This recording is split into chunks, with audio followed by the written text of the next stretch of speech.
We're at the Commonwealth Association of Planners Biennial Conference in London, and I'm with Ashraf Adam from Southern Africa. Ashraf, tell us about yourself.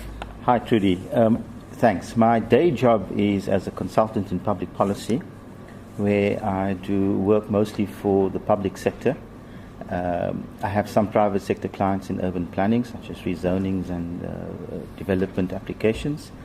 But my exciting work is as the past president of the South African Planning Institute, where I still serve on the as a board member, and I'm the former convener of the African Planning Association, and I'm currently the vice president for Southern Africa of the Commonwealth Association of Planners. And Southern Africa comprises which countries? Southern Africa comprises South Africa, Namibia, and Malawi, Zimbabwe, Lesotho, Swaziland, Mozambique, Zambia, Botswana, and Mauritius. And what are the key planning challenges facing the region at the moment? Sure. Look, of course, it's very specific to each country, but at a general level, there are large, particularly on the continent, excluding Mauritius, large amounts of informal settlements as a result of years of urbanization and governments not being able to cope or deal with housing and employment for those people. So you find large amounts of informal settlements, up to, in some cities, up to 1/3 of settlements are informal. Then you get large amounts of people who are unemployed. In South Africa, particularly, you'll find in some parts up to 50% of communities are unemployed and unemployable because of the skills or lack of skills in terms of what the current economic requirements are. And of course, linked to those would be the absence of basic services. Although many governments have put in a lot of money and a lot of effort into resources, and things have changed over the past 20 years, but with increasing urbanization, there are still many people who require basic services such as water, electricity, and sanitation. So what role are planners playing in addressing these challenges?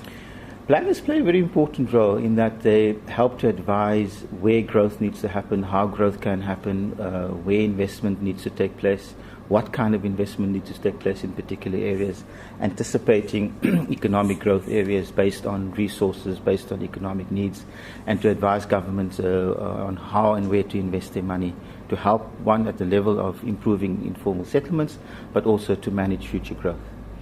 And why does Southern Africa engage with the Commonwealth Association of Planners? Well, Southern Africa was largely a colony of Britain, and so many countries are members of the Commonwealth.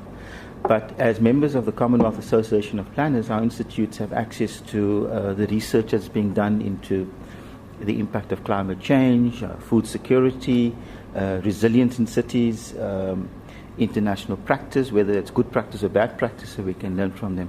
So there's a range of work that's being done by the Commonwealth Association of Planners, which member associations and institutes have access to share with their members. And what are the key challenges that the institutes, the planning institutes in your region are facing at the moment? Sure. Look, planners across the world are on the back foot because of the pace of economic growth, and often planners haven't been able to understand how that economic growth happens, and it's been difficult for them to advise accordingly, firstly. Secondly, resources. It's been very difficult to organize because people don't have the resources to have basic things such as websites or internet access and things, so it's been very difficult to organize across the region. And of course, with the economic downturn, lots of people, including planners, are just bunkering down and focusing on their own resources needs and making sure that their own needs are covered rather than looking at international engagement. So, as much as the need is there, as much as the benefits are there, it's very difficult to organise in those climes. And what's been the most encouraging, exciting part of the meeting here in London for you? What will you take away from it? Oh man, I take away from here engagement with the colleagues, listening to what they've been doing in their countries, how, for example, in the Caribbean, their carbon footprint is the lowest, but the impact is the highest of climate change because of sea level rise. I take from Australia the fact that their government is highly dependent on resource extraction as much as the South African government is.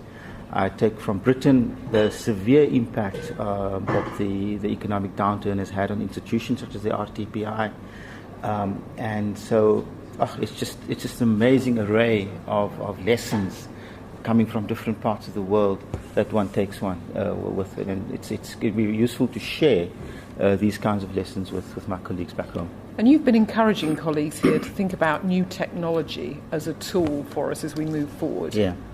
Why is that? Well, technology has always informed planning. If you look at the invention of the motor car and the impact that had on urban planning, if you look at the impact of the computer systems and that has on the development of geographic information systems and how that has informed planning, and what's happening now is that you're finding a vast array of new technologies coming out that are certainly going to have impact on spatial development, and that includes technologies such as 3D printers, the web development, app development, and the way in which governments engage with communities. So spaces are being changed all the time, and planners need to be able to respond to that.